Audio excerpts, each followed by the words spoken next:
Welcome back. So last lesson we went to the backend and we changed this new join chat message so we can start actually sending in a chat client DTO from the front end to the backend. Now let's try and go to the front end and start using this new message right here.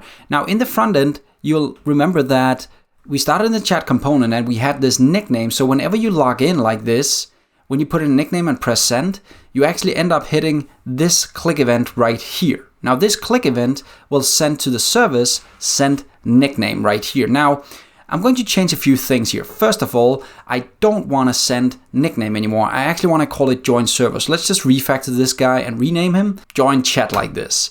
There we go. And another thing I want to do, I want to pass in a join chat DTO right here. So I'm just going to, in the shared, make a new file. It's going to be called join chat DTO.ts like this to kind of start joining that chat. And let's actually do an export right here.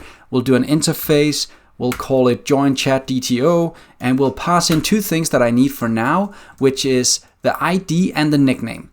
So it's the same like the one we built in the backend, and actually I think I'm going to go and rename that one for join chat DTO as well. It's going to have an ID of the type string, string, there we go, and it's going to have a nickname of the type string. Now later on, this is where we could start adding password and other information if we need it. But let's just keep this as simple as possible for now. Now the join chat DTO is what I'm going to use in the service. So when I call join chat, I'm actually expecting to get a join chat DTO from the outside. And let's just call it DTO here instead of nickname. And I'm going to send that now to the join chat in the backend. Now again, remember I changed the nickname last lesson. The event name is now join chat instead of nickname. And that's what I'm going to now send, where I'm going to send my new join chat DTO right here. So let's just send that DTO to the backend. And there we go. Now we emit this to the backend. Now, of course, our component fails right now because right now in our current setup, the join chat right here sends in a string. That's, of course, not a DTO. So let's make a new DTO right here. Let's just call it DTO of the type join chat DTO.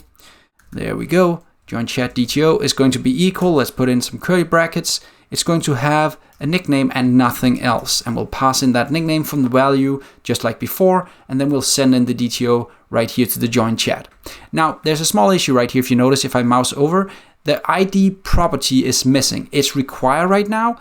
We don't want that. So let's go to the join chat DTO. And actually, let's go and say this is optional just by adding that question mark. Now, it means it's optional if you want to add that, but it's up to you if you want it. And we need it to be optional because right here, we don't want to put in an ID when we send this DTO.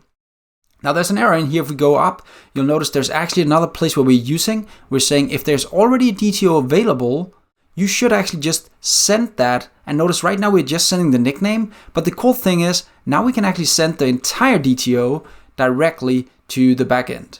Now there's a small issue with this because this chat client right here is actually not a DTO. It's actually a chat client. So we're going to, of course, change that and send in the ID. By doing this, we'll send in the ID from the chat client. So we'll say this chat client chat service.id. And then we can send in also the nickname. Now I know this can be done in different ways and we can look into that later. But for now, I'm just going to keep it and just use these IDs and nicknames like this. I don't want to start adding converters here as well for now. We could always do that later on if we want to. Sweet, there we go. Now we have kind of converted that into a DTO that we can then pass to the backend. As I said, I want to do one more thing before we end this. I want to go actually to the backend and change the name of this chat client DTO because I actually wanted to have the same name. So I'll rename this to be called chat client. Instead it'll be join chat DTO. There we go. I want that name instead. I'll rename it and automatically it also renames the file. That's pretty neat. The final thing I want to rename is right here. I want to call this join chat as well. Join chat client. There we go. And I just want to kind of use that down here like we did earlier. So now we have the same name, DTO name for both the front end and the back end. I feel that's a good thing to do because that's kind of where they join using these DTOs. Let's try and see where we're at right now. So let's jump back to our front end. Let's put in Bobby right here. There we go. Let's send that nickname in there. Now you have Bobby in here as well. Let's go away and come back and see if it can find Bobby again. And there we go. It can find Bobby again. I'm getting it not connected. I'm guessing I'm getting an error on the backend right now. So we'll go and fix that in the next lesson. But right now we are getting Bobby back as it actually looks right now. So I think that's it for this lesson, and next lesson we'll go and fix some bugs, and we're just going to make this even more powerful, so when I even refresh the page, I want to stay logged in. That's it. Have fun. Bye.